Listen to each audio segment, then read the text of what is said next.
Is it possible to predict a rainbow? Well, when it comes to rainbows, it's all about geometry.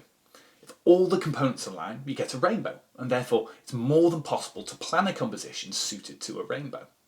And then it's just a case of waiting for the weather forecast to serve the right conditions to you.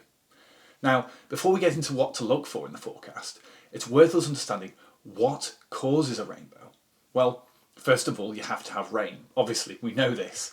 This should be in front of you though, with the sun directly behind you. We've discussed already in respect to fire skies how various wavelengths of light can be scattered as it goes through the atmosphere. Well, similar occurs as light passes from air into water droplets in front of you, and that scattered light is then beamed back to the eyes of the observer. Now, you might ask, why do we always see rainbows in the same order of colour?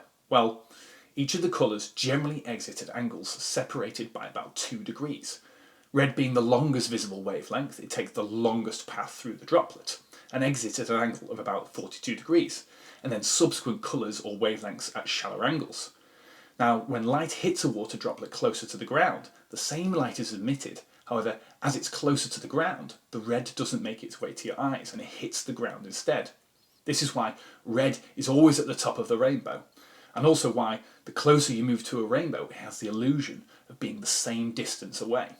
Now, this angle of 42 degrees is quite critical when it comes to chasing rainbows, and especially when it's identifying conditions to witness them, as red light, the longest visible wavelength, refracts at this angle.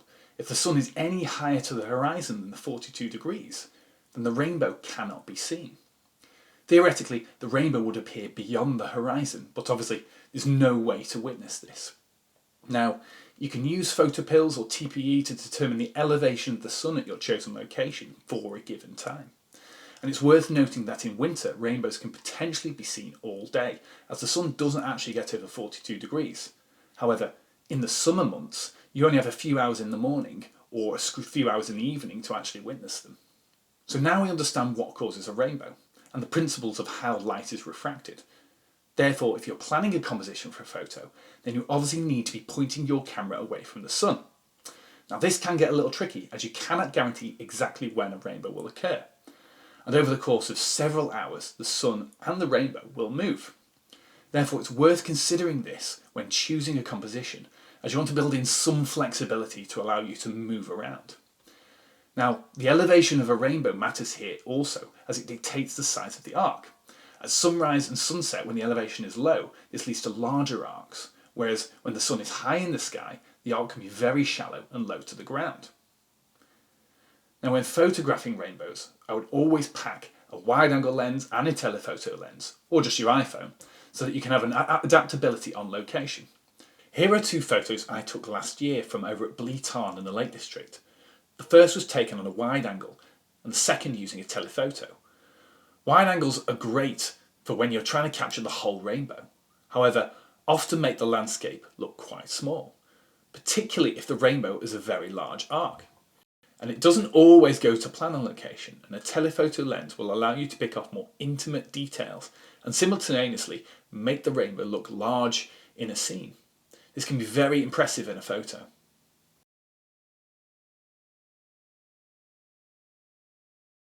The weather forecast is the final item to consider. As stated previously, the forecast can be unreliable, and with rainbows you can't be just going out and trying, particularly as they can only last a few fleeting moments, and you really have to commit some time to it and keep trying until you succeed. However, I can offer advice in the order to increase your likelihood of seeing one. Now, Ventusky provides various cloud level overlays which can be used to understand layer and total cloud coverage. And with rainbows, you want to be looking for rain, but also gaps in the cloud. Total cloud coverage is usually the most useful layer for this. I also find Met Office forecasts very useful for rainbows, quite simply if it shows rain and sunshine for an extended period. Your chances are going to be increased drastically if you go out in high winds, as they bring about more changeable conditions more quickly. Although I must stress you should prioritise your safety in these conditions, so please be sensible. And wind direction is also useful because you need the rain in front and the sun behind you. It's more beneficial if the rain is passing across you or from behind than coming towards. Now, you may know the saying, red sky at night, shepherd's delight, and red sky at morning, shepherd's warning. It's an old saying used to signify a change in weather. Due to the UK prevailing wind directions generally from the southwest, it basically means that if there's good weather in front of you at sunrise, looking east, you're likely to be in for lesser weather coming your way from behind. Similarly, a red sky at night, looking west towards sunset, means good weather is coming and the bad has passed. This is applicable to rainbows, as on the same principle you're more likely to witness rainbows in the afternoon or evening as the bad weather has passed you rather than is coming towards you. Now, one final recommendation is the use of the app Rain Today. This app gives you live and hourly forecast satellite data for rainfall at your location or visually across a region. This helps give you an idea when to be ready, particularly if I'm out moving across locations or if I'm huddled on an umbrella hiding from the rain. There's been many instances where I've nearly given up and gone home. And actually, having some live data gives you more assurance to stick with it and see what happens. So make sure you've got your waterproof covers for your equipment and appropriate waterproofs for yourself.